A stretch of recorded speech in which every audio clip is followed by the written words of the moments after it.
গণতান্ত্রিক ব্যবস্থাকে সমুন্নত রাখতে সব রাজনৈতিক দলকে আগামী জাতীয় নির্বাচনে অংশ নেওয়ার আহ্বান জানিয়েছেন বিএনপির মহাসচিব মির্জা ফখরুল ইসলাম আলমগীর।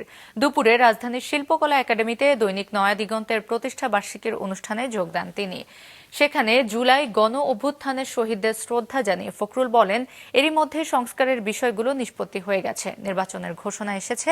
গ্রহণযোগ্য নির্বাচনের মাধ্যমেই গণতান্ত্রিক প্রক্রিয়ার উত্তরণ ঘটবে। একই অনুষ্ঠানে বিএনপির স্থায়ী কমিটির সদস্য সালাউদ্দিন আহমেদ বলেন, মতাদর্শে ভিন্নতা থাকলেও দেশের গণতন্ত্র, স্বাধীনতা ও সার্বভৌমত্ব রক্ষায় সবাইকে এক থাকতে হবে। ফ্যাসিস্ট আওয়ামী লীগের প্রত্যাবর্তনের সব দরজা বন্ধ করতে সবাই ঐক্যবদ্ধ থাকতে হবে। দেশের প্রশ্নে, এই দেশের গণতন্ত্র, স্বাধীনতা, সার্বভৌমত্বের প্রশ্নে সবাই আমরা ঐক্যবদ্ধ থাকব এবং ঐক্যবদ্ধ থেকেই আমরা ফ্যাসিস্ট আওয়ামী লীগের প্রত্যাবর্তনের সমস্ত দরজা বন্ধ করব, এই প্রতিজ্ঞা আমাদের থাকতে হবে।